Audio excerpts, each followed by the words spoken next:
They actually beat sticks together and chanted for 2 straight nights, and then they got deathly silent that night. And I knew they were coming. It was just a matter of time.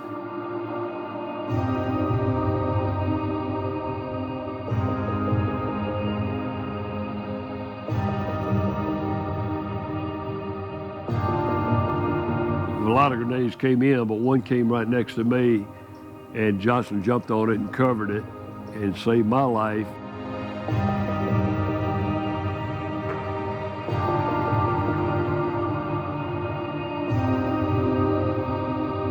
When a grenade comes in, you either grab it and throw it, you jump on it, or you run. That's all you got chances to do.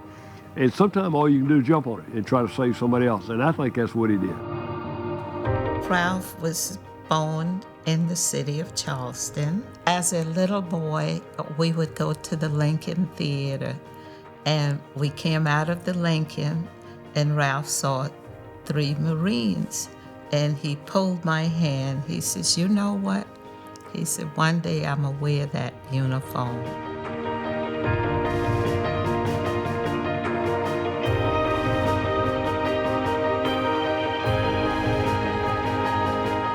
Ralph last night, before going to Vietnam, was spent with me, and we sit up and talk until 3 o'clock in the morning.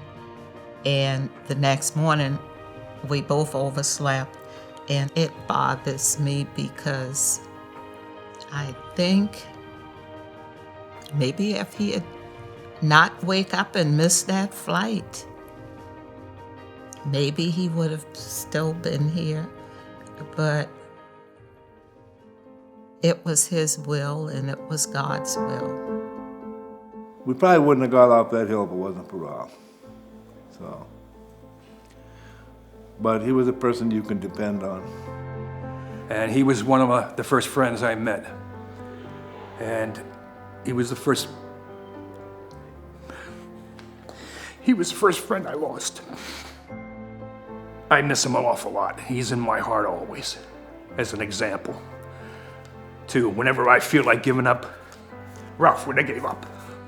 The Medal of Honor is the highest medal you can receive.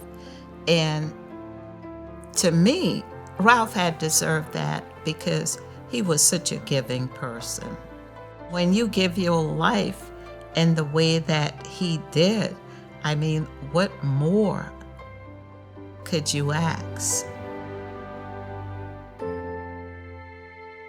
That day, it always will be in my mind and body and also spirit.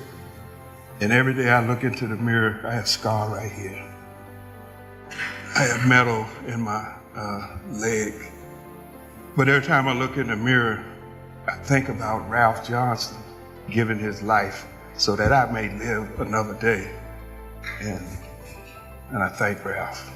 And I try, by thanking Ralph, I try to live a better life.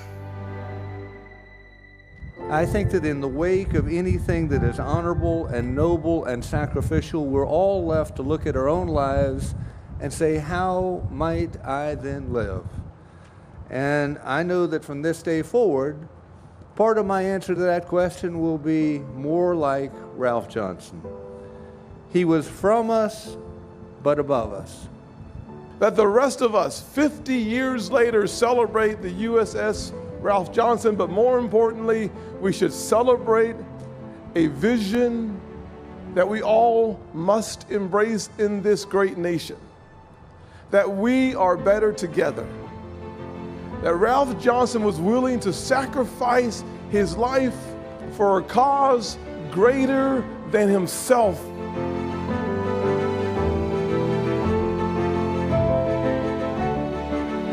Ralph was like this. If he see you in need, he wasn't going to help you partially. He was going to give you his all in all.